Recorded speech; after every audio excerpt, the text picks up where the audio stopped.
بسم اللہ الرحمن الرحیم اللہم صلی علی سیدنا مولانا محمد وعلی آل سیدنا و مولانا محمد وبارک وسلم وصلی علیہ۔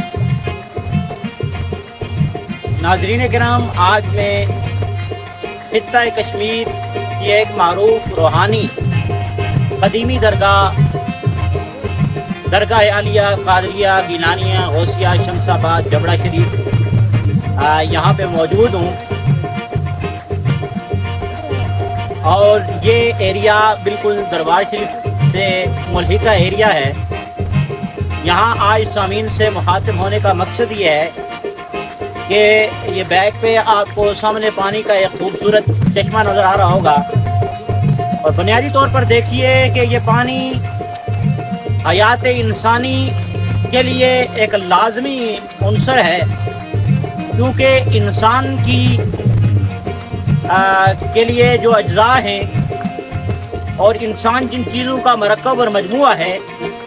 وہ ہے آگ، مٹی، پانی اور ہوا۔ یعنی اس سے محسوس ہوا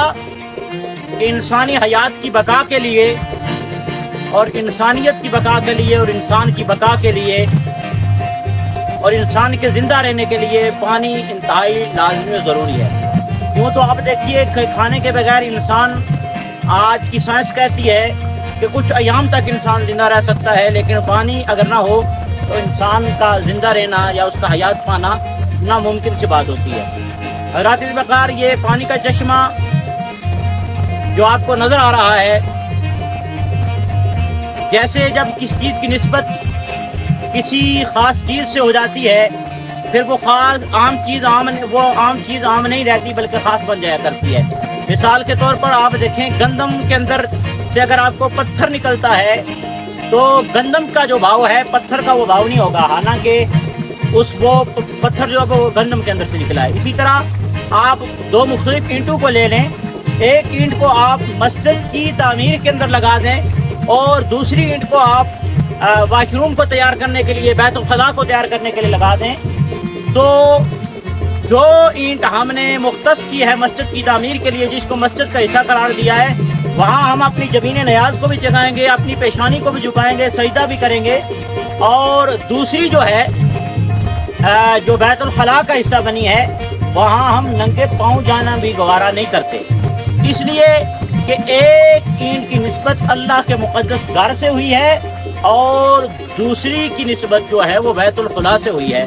جس کی نسبت اللہ کے گھر سے ہوئی تو اس کو اللہ تعالیٰ نے عام نہیں بلکہ خاص کر دیا ہے۔ اسی طرح بہت ساری ایگزامپلز اور مثالیں آپ کو ملیں گی۔ مثال کے طور پر جب بھی کسی چیز کی نسبت ہو جائے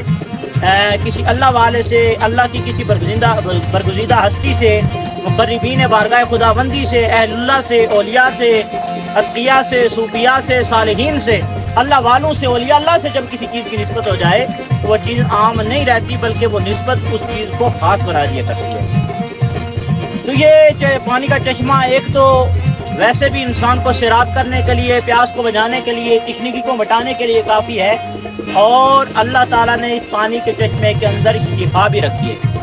یہاں سے آج تو ویسے یہ ایک ٹرینڈ چل گیا ہے کہ پانی تو ویسے، جیسے میں نے دام تمہید میں عرض کر دیا، لیکن آپ دیکھیں مختلف پانی کے چشمے ہوتے ہیں تو لوگ ایک ٹرینڈ بنا لیتے ہیں، جی یہ شوگر کے لیے اس کے اندر شفا ہے، فلاں چیز کے لیے اس کے اندر شفا ہے، لیکن یہ حقیقت بات ہے، اس لیے کہ یہ پانی کے چشمے کی نسبت حضرت قلندر دوران غوث زمان پیر سید نور حسین شاہ صاحب گیلانی قادری رحمۃ اللہ تعالیٰ علیہ، جو حضرت شہباز ولایت منبع فیوز و برکات حضرت پیر سید شمس الدین گیلانی رحمۃ اللہ تعالیٰ علیہ، جو اپنی حیثیت اور مقام رکھتے تھے، اور جن کی حیثیت اور مقام اور ان کے مقام مرتبہ سے آگاہ اللہ والے ہی ہو سکتے ہیں کہ حضرت شمس الدین غزالی رحمۃ اللہ علیہ کا کیا مقام مرتبہ تھا۔ تو جو لوگ بارگاہ خداوندی کے قریب ہوتے ہیں، جو اللہ کا قرب حاصل کر لیتے ہیں، جو مجاہدہ کرتے ہیں، ریاضت کرتے ہیں، عبادات کرتے ہیں، طاعت پر ہمیشگی اختیار کرتے ہیں، بندگی پر ہمیشگی اختیار کرتے ہیں، تو ان لوگوں کو معمول ہوتا ہے کہ وہ اپنے جسم کو زیادہ سے زیادہ مشقت میں رکھتے ہیں، اور تاکہ اللہ تعالیٰ کا قرب وہ زیادہ سے زیادہ حاصل کر سکیں۔ تو حضرت قلندر دوران غوث زمان رحمۃ اللہ تعالیٰ علیہ کے متعلق آتا ہے کہ دسمبر کی، جس کو ہم دیسی زبان میں منگر کہتے ہیں، اور جنوری فروری یعنی پوہ ماہ کی وہ ٹھنڈی کالی راتیں،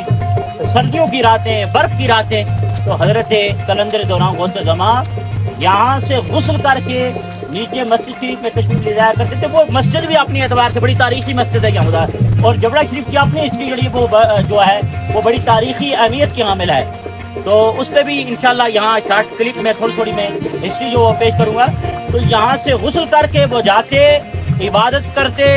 اپنے اللہ کے ساتھ راز و نیاز کی باتیں کرتے، اللہ کی بندگی کرتے نیچے مسجد شریف میں جا کے جیسے ان کا معمول تھا، اور اس کے ساتھ قصیدہ غوثیہ کا ورد کیا کرتے تھے۔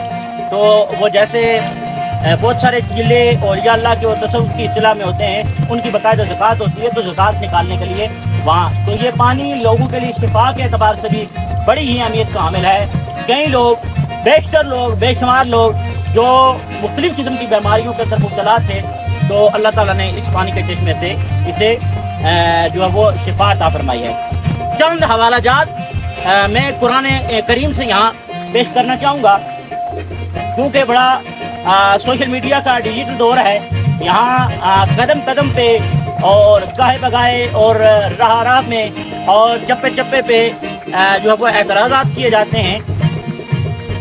تو پہلا جو میں آیت کریمہ پیش کرنا چاہتا ہوں وہ حضرت موسیٰ کلیم اللہ علیہ السلام، آپ کے متعلق قرآن مجید کا یہ فرمان ہے، جب وَإِذِ اسْتَسْقَىٰ مُوسَىٰ لِقَوْمِهِ فَقُلْنَا اضْرِب بِّعَصَاكَ الْحَجَرَ فَانفَجَرَتْ مِنْهُ اثْنَتَا عَشَرَ عَيْنًا قَدْ عَلِمَ كُلُّ أُنَاسٍ مَشْرَبَهُمْ كُلُوا وَاشْرَبُوا مِن رِزْقِ اللَّهِ تَعَالَىٰ وَلَا تَعْثَوْا فِي الْأَرْضِ مُفْسِدِينَ۔ ہماری جو ہم نے استدلال کیا ہے، اگر جو مختصر آیت ہے لیکن حصول برکت کے لیے ہم نے پوری آیت پڑھی، اور جب موسیٰ علیہ السلام نے اپنی قوم کے لیے پانی مانگا، یعنی قوم کے جو روسا تھے، قبیلے کے بڑے بڑے سردار تھے، تو بنی اسرائیل کیونکہ کسی ایک چیز پہ متفق نہیں ہوتے تھے، ان بڑے بڑے سرداروں نے اپنی قوم کے لیے الگ الگ پانی کے چشمے کا مطالبہ کیا۔ تو حضرت موسیٰ کلیم اللہ کو اللہ تعالیٰ کی طرف سے حکم ہوا، تو اللہ تعالیٰ کے حکم سے موسیٰ کلیم اللہ نے اپنے عصا کو، جس سے وہ بکریوں کے لیے پتے بھی جاڑا کرتے تھے، دوسرے امور بھی انجام دیا کرتے تھے، وہی عصا جو وہ بڑا اجدہا بھی بن گیا۔ تو وہ پانی کا آپ نے اس عصا کو پتھر پہ مارا، تو اس عصا کی برکت سے اللہ رب العزت نے ایک نہیں بلکہ بنی اسرائیل کے 12 قبیلوں کے لیے اللہ تعالیٰ نے اس عصا کی برکت سے 12 چشمے نازل فرمائے۔ یہ انبیاء کے ساتھ خاص ہے، یا اولیاء اللہ کے ہاتھ پہ جو صادر ہوتی ہے اسے کرامت کہا جاتا ہے، انبیاء کے ہاتھ پہ۔ یہ بڑی تفصیل میں اس سے پر ایک جو وہ کلپ کے اندر بات کرتا ہوں۔ پھر حضرت مریم سلام اللہ علیہا کے آپ بات آپ دیکھیں کہ حضرت زکریہ جب داخل ہوئے ان کے محراب میں، دیکھا تو ان کے پاس بے موسم پھل ہیں، تو انہوں نے فرمایا یا مریم انا لک ھذا، اے مریم یہ آج بے موسم پھل آپ کے پاس کہاں سے آئے؟ تو قالت ہوا من عند اللہ، تو حضرت مریم سلام اللہ علیہا کہنے لگی یہ میرے اللہ کی طرف سے ہیں، یعنی بے موسم پھل جن کا موسم نہیں ہے، اللہ والوں کے پاس بے موسم پھلوں کا موجود ہونا یہ بھی کرامت ہے، کیونکہ یہ بھی عقل سے ماورا چیز ہے کہ بے موسم پھل اس وقت کہاں سے موجود ہوئے۔ تو یہ مختصر سی ایک ہسٹری میں نے پیش کرنی تھی۔ انشاءاللہ جبڑا شریف کی ہسٹری پہ بھی اسی کلپ کے اندر اختصاراً ہم کچھ آگے چل کے عرض کرتے ہیں۔